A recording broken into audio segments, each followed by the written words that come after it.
ध्यान से सुनिए, जिंदगी में सब कुछ हमेशा बढ़ रहा है या घट रहा है। ठहराव नाम की कोई चीज नहीं होती। सबसे चिंताजनक बात यह है कि अगर आप जानबूझकर आगे नहीं बढ़ेंगे तो आप रुक जाएंगे, और रुकना गिरने से पहले आता है। सोचिए, कितने सपने सिर्फ सही मौके के इंतजार में खो गए। कल्पना कीजिए कि सिर्फ 5 दिनों में आप इस चक्र को तोड़ सकते हैं और कुछ बिल्कुल नया बनाना शुरू कर सकते हैं। पागलपन लग रहा है? बेहतरीन। इसी झटके से बदलाव शुरू होता है। पूरा ब्रह्मांड लगातार बदल रहा है, एक पल के लिए भी नहीं रुकता। जो चीजें स्थिर लगती हैं वो भ्रम है। एक पत्थर भी जो कि स्थिर लगता है लगातार बदलता रहता है। बढ़ोतरी न होना गिरने के बराबर है। ये कोई प्रेरणादायक बात या कोई आकर्षक वाक्य नहीं है, बल्कि ये एक सार्वभौमिक नियम है जो सारी जिंदगी को नियंत्रित करता है। अभी अपनी जिंदगी पर गौर कीजिए, अपने काम, अपने रिश्तों, अपनी सेहत पर गौर कीजिए। क्या आपको लगातार तरक्की दिख रही है या धीरे धीरे आपकी चमक, ऊर्जा और लक्ष्य कम होते जा रहे हैं? ये मानना मुश्किल है, लेकिन अक्सर हम खुद को उन सुरक्षित लगने वाली दिनचर्याओं में फंसा पाते हैं जो हमें आगे बढ़ने से रोकती हैं। टोरंटो के फायर डिपार्टमेंट में मेरे काम के दौरान मुझे लगता था कि मेरी जिंदगी स्थिर है। मुझे हर महीने तनख्वाह मिलती थी, सुविधाएं थीं, एक नियमित दिनचर्या थी, लेकिन मुझे ये नहीं पता था कि हर दिन एक जैसा होने से मैं नया कुछ बनाने की अपनी क्षमता को कमजोर कर रहा हूं। मैं बस जिंदा रहने की आदत डाल रहा था, बढ़ने की नहीं। ज्यादातर लोग स्थिर जिंदगी में यकीन करते हैं, एक स्तर को हमेशा बनाए रखने की संभावना में, लेकिन ये सोच गलत है। नियम साफ है, या तो आप बनाएंगे या आप बिगड़ेंगे, और बीच में कोई सुरक्षित जगह नहीं है। यहीं पर बहुत से लोग भटक जाते हैं। आराम को तरक्की समझ लेते हैं। आराम छिपा हुआ ठहराव है। तरक्की के लिए आगे बढ़ना जरूरी है, पहले से जाने हुए से आगे निकलना। यह किसी मांसपेशी की तरह है, अगर आप उसका इस्तेमाल बंद कर देंगे तो वो कमजोर हो जाएगी, और ये कमजोरी तुरंत नजर नहीं आएगी, लेकिन हर रोज होती रहेगी। अगर आपने कभी सोचा है कि कुछ लोग उम्र के साथ अपनी ऊर्जा क्यों खो देते हैं, तो इसका जवाब यही है। उन्होंने बनाना, खुद को चुनौती देना, नए मुकाम हासिल करने की कोशिश करना छोड़ दिया। और ये अचानक नहीं होता, ये एक धीमी प्रक्रिया है। रोज छोटे छोटे समझौते, छोटे छोटे बहाने, जब तक कि एक दिन उन्हें एहसास नहीं हो जाता कि वो जिंदगी जो वो चाहते थे अब उनके लिए मुमकिन नहीं रही। और सच्चाई ये है कि ये किस्मत या बदकिस्मती नहीं थी, ये जानबूझकर कुछ न बनाने की वजह से था। मैंने ये सब खुद अनुभव किया है और ये दर्दनाक था। एक वक्त था जब मुझे एहसास ही नहीं हुआ कि मैं इस गिरते हुए चक्र में फंस गया हूं। मुझे लगता था कि मैं अपनी जिंदगी को बनाए रख रहा हूं, लेकिन असल में मैं उसे मुरझाने दे रहा था। जब मुझे रोज कुछ नया बनाने की जरूरत का एहसास हुआ, भले ही वो छोटी छोटी बातें ही क्यों न हो, तभी से मेरी जिंदगी बदली। बनाना का मतलब सिर्फ कोई नया कारोबार शुरू करना या कोई क्रांतिकारी चीज ईजाद करना नहीं है। इसका मतलब है अपने दिमाग को खोलना, कुछ नया सीखना, खुद को उन तरीकों से चुनौती देना जो कल तक असहज लगते थे। यह फैसला करना है कि आज आप कल से बेहतर होंगे, भले ही वो सिर्फ एक कदम आगे बढ़ना ही क्यों ना हो। और मुझे पता है आप सोच रहे होंगे, लेकिन अगर मैं गलती करूं, अगर मैं नाकाम हो जाऊं? ये वही सवाल है जो लाखों लोगों को ठहराव में रखता है। लेकिन मैं कहता हूं, नाकामी तभी होती है जब आप बनाना बंद कर देते हैं। जब तक आप आगे बढ़ रहे हैं, सीख रहे हैं और खुद को बदल रहे हैं, तब तक आप जिंदा हैं और बढ़ रहे हैं। असली खतरा सिर्फ काम न करने में है, अपनी जिंदगी को देखना और ये मान लेना कि वो अपने आप चलती रहेगी, बिना किसी कोशिश के। इसलिए अगर आपको लगता है कि आप हाल ही में बस अपनी जिंदगी चला रहे हैं, तो समझ लीजिए कि ये बेरुखी नहीं है, ये पीछे हटना है। ये नियम कठोर है। ब्रह्मांड उन लोगों को कोई मौका नहीं देता जो सुस्ती चुनते हैं। अच्छी खबर यह है कि इस रास्ते को बदलने के लिए बस एक फैसला करना है, अभी। आज कुछ बनाना शुरू कीजिए, भले वो सिर्फ एक लिखा हुआ विचार ही क्यों ना हो। किसी ऐसे पैटर्न को तोड़ने का फैसला कीजिए जो आपको बांध रहा है। आगे बढ़ने का फैसला कीजिए, क्योंकि नियम इंतजार नहीं करता और सुस्ती का हर सेकंड आपको टूटने की ओर ले जाता है। और अंदर ही अंदर हम सब ये जानते हैं, आपको एहसास होता है कि आप बढ़ रहे हैं या कमजोर हो रहे हैं। फर्क सिर्फ इतना है कि अब आप अनजान बनने का नाटक नहीं कर सकते। आप जानते हैं, और जानने के बाद चुनना सिर्फ आपको है, बनाना या गायब हो जाना। बचपन से ही मैंने सुना है कि पूरी जिंदगी की कुंजी अपने पास जो है उससे संतुष्ट रहना है। मेरी दादी ये बात उतनी ही बार कहती थी जितनी बार सांस लेती थी, और मैं मानता था क्योंकि वो एक प्यारी महिला थी, एक ऐसी शख्सियत जिनका मैं गहराई से आदर करता था, लगभग ऐसा जैसे वो सभी जवाबों की मालकिन हो। लेकिन सच्चाई ये है कि जब वो कहती थी तुम्हें संतुष्ट रहना चाहिए, तो उन्हें ये एहसास नहीं था कि वो मुझे अपनी क्षमता से कम पा लेने की शिक्षा दे रही थी। आज पीछे मुड़कर देखने पर मुझे समझ आता है कि वो संतुष्टि जो वो सिखाती थी वो शांति नहीं थी, वो डील थी, और डील सपनों की धीमी मौत है। असंतोष सबसे शक्तिशाली प्रेरक शक्तियों में से एक है। ये वही है जो आपको कुछ नया खोजने के लिए प्रेरित करती है। असंतोष के बिना कोई परिवर्तन नहीं होता। अपनी जिंदगी के सबसे बड़े बदलावों पर गौर कीजिए। क्या वो तब हुए जब आप आराम से थे, या जब आप उस जिंदगी से और नहीं रह पा रहे थे? मैंने कभी किसी ऐसे व्यक्ति को नहीं जाना जिसने संतुष्टि की अवस्था से कुछ असाधारण किया हो। यह हमेशा बस अब काफी के पल से शुरू होता है। समस्या यह है कि बहुत से लोग असंतोष को नाशुक्रगुजारी समझते हैं। शुक्रगुजार होना यह है कि आप जो अभी आपके पास है उसकी कद्र करें और उसे पहचानें। लेकिन इसका मतलब यह नहीं है कि आपको यह मान लेना चाहिए कि यही आपकी सीमा है। आप शुक्रगुजार हो सकते हैं और साथ ही ज्यादा पाने की चाह भी रख सकते हैं। आप जहां हैं वहां से प्यार कर सकते हैं, लेकिन हमेशा वहीं रहने से इनकार भी कर सकते हैं। यही फर्क है ठहरी हुई जिंदगी और लगातार आगे बढ़ती हुई जिंदगी में। मुझे एक दौर याद आता है जब मैं एक नियमित दिनचर्या में फंस गया था। मैं अपने बिल चुकाता था, मुझे सुरक्षा थी, लेकिन मेरे अंदर एक आवाज फुसफुसाती थी, ये नहीं है, तुम इससे ज्यादा कर सकते हो। पहले तो मैंने इसे नजरअंदाज करने की कोशिश की। आखिर मेरे आसपास के सभी लोग ऐसी ही जिंदगी से संतुष्ट लग रहे थे। लेकिन जितना ज्यादा मैंने उस आवाज को दबाने की कोशिश की, मैं उतना ही बेचैन होता गया, जब तक मुझे एहसास नहीं हुआ कि ये बेवजह की बेचैनी नहीं थी। ये रचनात्मक असंतोष था जो मेरे दरवाजे पर दस्तक दे रहा था। मुझे बता रहा था कि अगर मैं नहीं बदला तो मैं मुरझाने लगूंगा। शोध बताते हैं कि 70% से ज्यादा लोग अपनी नौकरी से खुश नहीं होते, लेकिन बदलाव के डर से वे वहीं रहते हैं। और ये डर ही है जो इतनी सारी छिपी प्रतिभाओं को बांधे रखता है। असंतोष एक अलार्म की तरह है। जितना ज्यादा आप इसे नजरअंदाज करेंगे, ये उतना ही ज्यादा जोर से बजेगा। और अगर आप कुछ नहीं करेंगे तो ये बंद हो जाएगा। लेकिन जब ये बंद होगा, इसका मतलब ये नहीं है कि समस्या खत्म हो गई है। इसका मतलब ये है कि आप दर्द के आदी हो गए हैं, और ये खतरनाक है। मैंने इस अलार्म के कम होते हुए को महसूस किया है, और वो मेरे जीवन के सबसे खतरनाक दौरों में से एक था।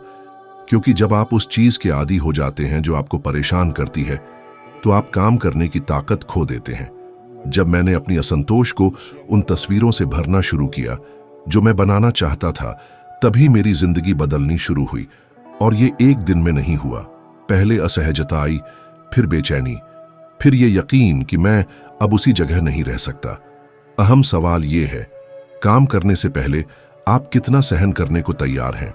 आप उस रिश्ते से कितना स्वीकार करते हैं जो आपको नहीं बढ़ाता, उस काम से जहां आपको प्रेरणा नहीं मिलती, उस दिनचर्या से जो आपको थका देती है? जिसे आप स्थिरता कहते हैं, वो छिपा हुआ डर भी हो सकता है। और अगर आप सावधान नहीं रहेंगे तो आप सालों तक ऐसी जिंदगी बिताएंगे जो आपकी असली पहचान को नहीं दर्शाती। असंतोष आपका दुश्मन नहीं है, ये संकेत है कि आपके अंदर कुछ बढ़ना चाहता है। ये इस बात का सबूत है कि आपके अंदर अभी भी जिंदगी, महत्वाकांक्षा और चाह है। और जब आप इसे गले लगाते हैं, इसके विरोध में नहीं, तो आप किसी बड़ी चीज की ओर बढ़ने लगते हैं। आपको काम शुरू करने के लिए सब कुछ तैयार होने का इंतजार करने की जरूरत नहीं है। बस आपको ये जानना होगा कि ये बेचैनी आपकी दिशा दिखाता हुआ कंपास है, और यहीं पर ताकत है। असंतोष को ईंधन के तौर पर इस्तेमाल करना, बहाने के तौर पर नहीं। क्योंकि जब तक आप खुद को ये समझाने की कोशिश करेंगे कि सब ठीक है, तब तक कुछ नहीं बदलेगा। लेकिन जिस पल आप कहेंगे बस अब काफी, ब्रह्मांड जवाब देना शुरू कर देगा। और ये जवाब तेज होगा, क्योंकि पूरी दुनिया उन लोगों को पूरा करने के लिए आगे बढ़ती है जिन्होंने अपनी क्षमता से कम पा लेने से इनकार कर दिया है। ज्यादातर लोग ये कभी नहीं समझ पाते कि असली फैसला कैसे से नहीं बल्कि क्या से शुरू होता है। वे सारे कदमों को समझने में फंस जाते हैं इससे पहले कि वे ये फैसला करें कि उन्हें वास्तव में कुछ चाहिए भी या नहीं। और ये एक बहुत बड़ी गलती है, क्योंकि जब आप कैसे से शुरू करते हैं तो आप जो चाहते हैं उसे अपनी मौजूदा स्थिति के अनुसार सीमित कर देते हैं। और आपकी मौजूदा स्थिति आपके पिछले फैसलों का नतीजा है, भविष्य में आप जो बना सकते हैं उसका नहीं। जब मैं सालों पहले अपने कमरे में बैठा था, एक कागज के टुकड़े पर मैं एक ऐसी कंपनी बनाऊंगा जो पूरी दुनिया में काम करेगी लिख रहा था, तो मेरे पास योजना का कोई खाका भी नहीं था। मुझे नहीं पता था कि कहां से शुरू करना है। मेरे पास कोई संपर्क नहीं था, मेरे पास ज्यादा पैसे नहीं थे, और सच कहूं तो मेरे पास इतना अनुभव भी नहीं था जिससे यह दावा जायज हो। लेकिन मुझे चाहत थी, और यही सब कुछ था जो मायने रखता था। ज्यादातर लोग ये नहीं समझ पाते कि सच्ची चाहत तर्क पर निर्भर नहीं करती। जब आपको किसी चीज से प्यार हो जाता है तो आप इसकी संभावना पर सवाल नहीं उठाते, आप बस ये महसूस करते हैं कि आपको इसे अपनी जिंदगी में चाहिए। लेकिन जब नया कुछ बनाने की बात आती है तो लोग हिचकिचाते हैं, क्योंकि वे ये सोचना शुरू कर देते हैं कि क्या इसे पाना मुमकिन है, क्या इसे सीखना मुमकिन है, क्या ये कामयाब होगा। वे अपनी परिस्थितियों को अपने सपनों की सीमा तय करने देते हैं। यह ऐसा है जैसे यात्रा शुरू करने से पहले ईंधन का स्तर चेक करना। यात्रा के दौरान ईंधन भरा जा सकता है। मुझे उन लोगों की कहानियां पढ़ने की याद आती है जो अपनी जिंदगी से कुछ ऐसा पाना चाहते थे जो बेहद दूर था, और शुरू में वे केवल लिख सकते थे, कल्पना कर सकते थे और कह सकते थे कि उनके पास पहले से ही वो चीज है। मैंने खुद भी इस पर शक किया है। सोचता था, कोई कैसे लिख सकता है कि उसे $5000 चाहिए और अचानक अगले ही दिन चेक मिल जाए। ये खोखली बात लगती थी जब तक मैंने ये अपनी जिंदगी में होते हुए नहीं देखा। बिल्कुल वैसा नहीं, लेकिन इतने अनोखे तरीकों से कि उनकी योजना बनाना नामुमकिन था। और तब मुझे एहसास हुआ, सच्चा फैसला एक ऐसा काम शुरू कर देता है जिसकी तर्क से व्याख्या नहीं हो सकती। इसलिए जब कोई मुझसे पूछता है कि अपनी जिंदगी कैसे बदलें, तो मैं जवाब देता हूं, ये तय करें कि आप क्या चाहते हैं, बाकी की चिंता मत कीजिए। ये वो हिस्सा है जो सबसे ज्यादा डराता है, क्योंकि ये हमें अपनी सच्ची चाहतों को स्वीकार करने के लिए मजबूर करता है। और जो आप चाहते हैं उसे स्वीकार करना असहज हो सकता है। शायद आप अपनी मौजूदा जिंदगी से बहुत बेहतर जिंदगी चाहते हो, लेकिन आपको लालची या असंभव लगने का डर हो। शायद आप कुछ ऐसा चाहते हो जो आपके आसपास के लोगों के लिए नामुमकिन लगे, लेकिन यह उनका फैसला नहीं है जो आपकी जिंदगी बनाएगा। यह आपकी ये कहने की इच्छा है कि मैं चाहता हूं, और उसे बनाए रखना। जब आप क्या को साफ साफ तय कर लेते हैं तो कुछ बदल जाता है। आपको ऐसे मौके दिखने लगते हैं जो पहले दिखाई नहीं देते थे। ऐसा लगता है जैसे दुनिया आपकी जरूरत की चीजों को जोड़ने के लिए खुद को फिर से व्यवस्थित करने लगे। मैंने खुद ऐसा इतनी बार देखा है कि मैं गिन ही नहीं सकता। जो प्रोजेक्ट रुक गए थे वो आगे बढ़ने लगे जब मैं आखिरकार नतीजे के लिए प्रतिबद्ध हो गया, भले ही मेरे पास सभी साधन न हो। और ये गलत फहमी में न रहे, ये बचकाना अर्थ में जादू नहीं है। ये बस ये है कि आपका दिमाग और आपकी ऊर्जा उस चीज से जुड़ जाती है जिसे आप पाने का फैसला करते हैं। बड़ी बाधा यह है कि तैयार होने का इंतजार करना। कोई भी ऐसी चीज के लिए तैयार महसूस नहीं करता जो उसने कभी नहीं की हो। जब मैंने अपनी पूरी दुनिया में कंपनी बनाने का लक्ष्य लिखा था तो मेरे पास इसके लिए कोई ढांचा नहीं था। लेकिन अगर मैं तैयार होने का इंतजार करता तो मैं शुरू भी किए बिना ही मर जाता। असली तैयारी फैसला लेने के बाद होती है। यह फैसला है जो परिस्थितियों को आकर्षित करता है, उल्टा नहीं। इसलिए अगर आज आप सोच रहे हैं कि आप कैसे पैसे जुटाएंगे, सीखेंगे, पाएंगे या करेंगे, तो रुक जाइए। बस खुद से पूछिए, क्या मुझे ये सच में चाहिए? तो और अगर जवाब हां है तो लिखिए, कहिए, स्वीकार कीजिए। इससे कोई फर्क नहीं पड़ता कि आपका बैंक बैलेंस क्या कहता है। इससे कोई फर्क नहीं पड़ता कि लोग हंसते हैं। इससे कोई फर्क नहीं पड़ता कि आपको अभी कोई रास्ता नहीं दिख रहा। रास्ता सिर्फ उन्हीं को दिखाई देता है जो चलने का फैसला करते हैं। और जब तक ये फैसला पक्का नहीं होगा, जो भी आप करेंगे वो कोशिश और गलतियां होंगी, बिना ताकत के, बिना दिशा के। लेकिन जब फैसला सच्चा होता है तो आप ऐसे जीना शुरू कर देते हैं जैसे ये सिर्फ वक्त की बात है। और यही वो चीज है जो नामुमकिन को जरूरी बना देती है। अगर मैंने अपनी जिंदगी में कुछ सीखा है तो वो ये है कि अगर आप नाटक नहीं कर सकते, अगर आप आजादी से और बिना किसी सीमा के सपने नहीं देख सकते, तो आप कुछ नया नहीं बना पाएंगे। सपने देखने की क्षमता एक मांसपेशी की तरह है। जितना ज्यादा आप इसका इस्तेमाल करेंगे, ये उतनी ही ज्यादा मजबूत होगी। लेकिन अगर आप इसका इस्तेमाल करना छोड़ देंगे तो ये कमजोर हो जाएगी। और यही ज्यादातर लोगों के साथ होता है। वे ये भूल जाते हैं कि कैसे कल्पना करना है, कैसे अपने दिमाग में खुद को एक बेहतर जिंदगी में ले जाना है, इससे पहले कि कोई सबूत हो कि यह मुमकिन है। दिनचर्या, बिल, बाहरी राय, ये सब इस क्षमता को दबा देते हैं। जब तक कि एक दिन जब वे किसी बड़ी चीज के बारे में सोचने की कोशिश करते हैं तो वे बिल्कुल नहीं सोच पाते। मुझे हमेशा उन लोगों के उदाहरणों का अध्ययन करना अच्छा लगा जिन्होंने बिना कुछ लिए सिर्फ एक तीव्र इच्छा के साथ बड़े सपने देखने की हिम्मत की। जेनेविव बेहरेंड ऐसे ही एक उदाहरण है। सन 1912 में वो थॉमस ट्रोवर्ड के साथ पढ़ना चाहती थीं, लेकिन इसकी कीमत $20,000 थी। उस वक्त ये रकम आज के हिसाब से लाखों डॉलर के बराबर होगी। उनके पास पैसे नहीं थे, कोई निवेशक नहीं था, कैसे नहीं था, लेकिन उनके पास फैसला था। और फैसला ही इतना काफी था कि पैसे आ गए, ऐसे तरीकों से जिनकी वे कभी कल्पना भी नहीं कर सकती थीं। ये जादू नहीं था, ये फोकस था। उन्हें पता था कि उन्हें क्या चाहिए और इसलिए उनके दिमाग ने काम करना शुरू कर दिया, होशपूर्वक और अनजाने में रास्ते खोलने के लिए। मैंने खुद ऐसा अनुभव किया है। ऐसे वक्त आए हैं जब मैंने तय किया कि मेरे पास कुछ होगा, तब भी जब सारी परिस्थितियां कह रही थीं कि नहीं होगा। और लगभग हमेशा रास्ता उन मौकों से दिखना शुरू हो जाता है जो इतने छोटे लगते थे कि कहीं पहुंचा ही नहीं सकते। लेकिन मैंने सीखा कि मुद्दा ये नहीं है कि कौन सा मौका आपको आखिरी जगह तक ले जाएगा, बल्कि हर उस मौके को लेने के लिए तैयार रहना है जो दिखाई दे। क्योंकि अगला कदम आखिरी कदम नहीं होता, वो सिर्फ अगला कदम होता है। सबसे आम गलती ये है कि पहला कदम उठाने से पहले सारे कदम दिखाई देने का इंतजार करना। ये सपने को उसके पैदा होने से पहले ही मार देता है। बनाना आस्था का काम है, और ये आस्था उस पल से शुरू होती है जब आप खुद को बिना किसी डर के सपने देखने देते हैं।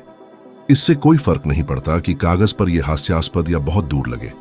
अहम यह है कि आप इतनी साफ मानसिक तस्वीर बनाएं कि वो आपके लिए असली हो जाए, इससे पहले कि वो दुनिया के लिए असली हो। मुझे एक दौर याद आता है जब मैं पूरी तरह कर्ज में डूबा हुआ था, और फिर भी मैंने यात्राओं, काम और उपलब्धियों की कल्पना करना शुरू कर दिया जो तार्किक रूप से नामुमकिन थे। मेरी उस स्थिति में इसके बारे में सोचना कोई मतलब नहीं रखता था, लेकिन अपने दिमाग को इन तस्वीरों का अनुभव करने की इजाजत देने से मेरे अंदर कुछ बदल गया। मैंने छोटे छोटे फैसले लेना शुरू कर दिया जो इस नए माहौल से मेल खाते थे, भले ही मुझे इसका एहसास न हो। और इन्हीं फैसलों ने मिलकर मुझे उस जगह से निकाल दिया जहां मैं था, और मुझे उस चीज के करीब ले आए जो मैंने कल्पना की थी। बड़ा राज ये समझना है कि ये आपका काम नहीं है कि कैसे सब कुछ होगा। आपका काम ये तय करना है कि आप क्या चाहते हैं, और खुद को मानसिक रूप से इस हकीकत में जीने दें। इस तस्वीर को इतना जीवंत बनाए रखना है कि समय के साथ ये आपके कामों को प्रभावित करने लगे, और नतीजतन आपके नतीजों को। जब आप इस आदत को अपना लेते हैं तो आप अपनी जिंदगी के सिर्फ दर्शक नहीं रह जाते, बल्कि रचनाकार बन जाते हैं। और जब ऐसा होता है तो नामुमकिन जरूरी होने लगता है। इसलिए कभी भी किसी ऐसे सपने की ताकत को कम मत आंकिए जिसे आप कोई सबूत मिलने से पहले ही सच्चा मान लेते हैं, क्योंकि यही विश्वास है जो उन परिस्थितियों को बनाएगा जो एक दिन इस सपने को हकीकत में बदल देंगे। और जब वो दिन आएगा तो आप पीछे मुड़कर देखेंगे और समझेंगे कि सब कुछ उस पल से शुरू हुआ था जब आपने बिना किसी से इजाजत मांगे सपने देखने की हिम्मत की। पहली बार जब मैंने मेरा दिमाग एक ईश्वरीय संचालन केंद्र है वाक्य पढ़ा, तो मुझे कबूल है कि मुझे ये नहीं समझ आया कि इसमें कितना वजन है। ये बस खूबसूरत शब्दों का क्रम था, लेकिन समय के साथ मुझे एहसास हुआ कि इस विचार में मेरी जिंदगी को देखने के तरीके को पूरी तरह बदलने की ताकत थी। इसके बारे में सोचिए, अगर ब्रह्मांड अनंत है तो उसके अंदर कोई भी बिंदु केंद्र माना जा सकता है।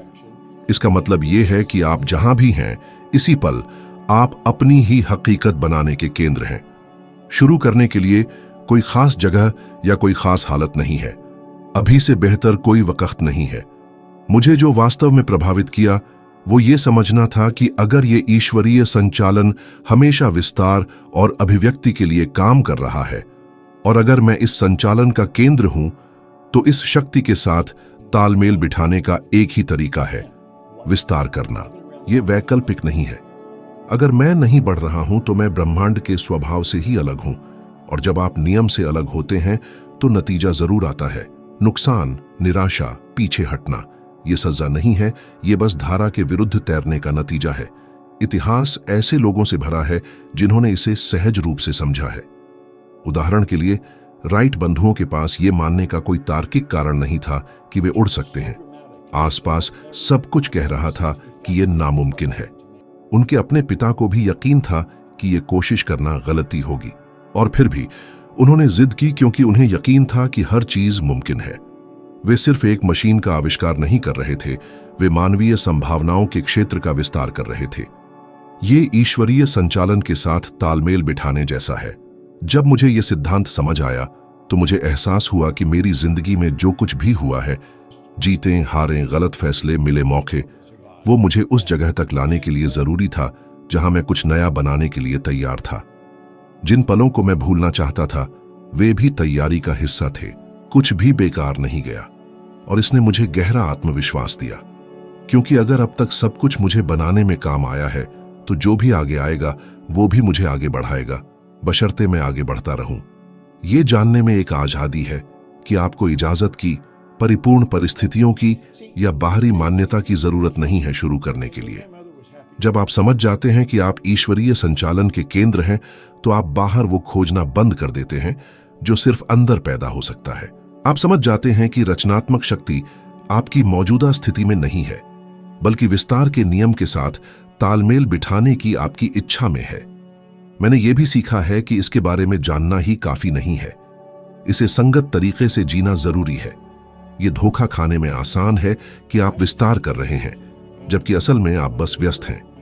असली विस्तार के लिए आपको लगातार खुद से यह सवाल पूछना होगा, मैं जो आज कर रहा हूं, क्या वो मुझे उससे आगे ले जाता है जो मैं पहले था? और अगर जवाब नहीं है तो रास्ता बदलने का वक्त है, क्योंकि ईश्वरीय संचालन को ठहराव नहीं पता, वो सिर्फ गति को समझता है। जब आप ऐसे जीना शुरू करते हैं तो कुछ अजीब होता है। आपके आसपास के लोग समझ जाते हैं। वे ये नहीं समझ पाते कि क्या बदला है, लेकिन उन्हें एहसास होता है कि आप में कुछ अलग है, क्योंकि विस्तार के फल दिखाई देते हैं। आप असली विकास को छिपा नहीं सकते, और इसी तरह आप बहुत देर तक ठहराव को नहीं छिपा सकते। नतीजे किसी भी भाषण से ज्यादा जोर से बोलते हैं। मैं चाहता हूं कि आप ये समझें कि जिस पल आप ईश्वरीय संचालन के केंद्र के तौर पर जीने का फैसला करते हैं, आपके काम, विचार और फैसले एक नया वजन पा लेते हैं। आप सिर्फ तुरंत की समस्याओं को सुलझाने के लिए काम करना छोड़ देते हैं और वो भविष्य बनाना शुरू कर देते हैं जो आप चाहते हैं। और इसी स्थिति में नामुमकिन जरूरी होने लगता है, क्योंकि असल में आप सिर्फ दुनिया में घूम नहीं रहे हैं, आप अपनी जगह से दुनिया को आगे बढ़ा रहे हैं। आप जो भी काम शुरू करते हैं उसमें हमेशा छिपे हुए रास्ते होते हैं, आसान बहाने तैयार रहते हैं जो मुश्किलें आने पर इस्तेमाल किए जा सकते हैं। मैं इन्हें बच निकलने के रास्ते कहता हूं। ये वो विचार हैं जो शुरू में बेजार लगते हैं। अगर कामयाब नहीं हुआ तो कुछ और कोशिश करूंगा, अगर बहुत मुश्किल हुआ तो छोड़ दूंगा, अगर जल्दी नतीजे नहीं मिले तो राह बदल दूंगा। लेकिन हर बार जब आप इनमें से किसी एक दरवाजे को खुला रखते हैं तो आप अपनी प्रतिबद्धता को कमजोर करते हैं। जैसे ही पहली बाधा आती है, और वो हमेशा आती है, पीछे हटने का लालच बढ़ जाता है। जब मैंने अपनी पहली सफाई की कंपनी शुरू की थी तब कोई दूसरा प्लान नहीं था। मैं सिर्फ कारोबारी दुनिया की परीक्षा नहीं ले रहा था। मैंने सारे पुल जला दिए थे, कोई दूसरा रास्ता नहीं था। इस दृढ़ संकल्प ने मुझे उन जगहों पर हल ढूंढने के लिए मजबूर किया जहां पहले मुझे सिर्फ रुकावटें नजर आती थीं। मैं शायद ये मेरे लिए नहीं है सोचने की फुर्सत नहीं रख सकता था। फैसला हो चुका था और आगे बढ़ना ही एकमात्र रास्ता था। कितना अद्भुत है कि जब आप हार मानने की संभावना को खत्म कर देते हैं तो कितनी स्पष्टता आती है। सच्चाई ये है कि जब तक आप बच निकलने का रास्ता रखते हैं तब तक आप सच्चे मन से जुड़े नहीं होते। आप जिंदगी की परीक्षा ले रहे होते हैं और जिंदगी को ये पता चल जाता है और वो उसी अनुपात में जवाब देती है। अगर आप 50% देते हैं तो वो 50% ही वापस देती है। लेकिन जब आप सभी रास्ते बंद कर देते हैं और तय कर लेते हैं कि आप इसे कामयाब बनाएंगे तो कुछ बदल जाता है। आप एक अलग तरह की तात्कालिकता के साथ काम करना शुरू करते हैं। आपकी रचनात्मकता बढ़ जाती है और हल मिलने लगते हैं क्योंकि आप भागने के बारे में सोचकर ऊर्जा खर्च करना बंद कर देते हैं। मैंने बेहद प्रतिभाशाली लोगों को असफल होते हुए देखा है, न कि कमी की वजह से बल्कि इसलिए क्योंकि उनके पास एक आरामदायक विकल्प था। और मैंने अनुभवहीन, संसाधनहीन लोगों को असाधारण काम करते हुए देखा है, सिर्फ इसलिए क्योंकि उन्होंने खुद को पीछे हटने का मौका नहीं दिया। ऐसा लगता है कि जैसे ही आप अपने शब्दकोश से अगर कामयाब नहीं हुआ को हटा देते हैं, आप अपने दिमाग को एक उच्च स्तर पर काम करने के लिए मजबूर करते हैं। इसलिए मैं आपको कुछ सुझाव देना चाहता हूं। एक लक्ष्य चुनें जो आपके लिए महत्वपूर्ण हो और बिना किसी बच निकलने के रास्ते के 5 दिन तक आगे बढ़ने की अनुमति दें। यह एक परियोजना, आदत में बदलाव या कोई महत्वपूर्ण निर्णय हो सकता है। 5 दिनों तक प्लान बी को मौजूद रहने न दें। जब चुनौतियां आएंगी और आएंगी, हार मानने के बजाय खुद से पूछें, अपने लक्ष्य तक पहुंचने का दूसरा तरीका क्या है। दृष्टिकोण में यह छोटा सा बदलाव आपको आपकी क्षमता दिखाएगा जब भागने की कोई जगह नहीं होती। आप देखेंगे कि जो चीजें आपको पहले रोक रही थीं, वो कमजोरी नहीं बल्कि बच निकलने के बहुत सारे विकल्प थे।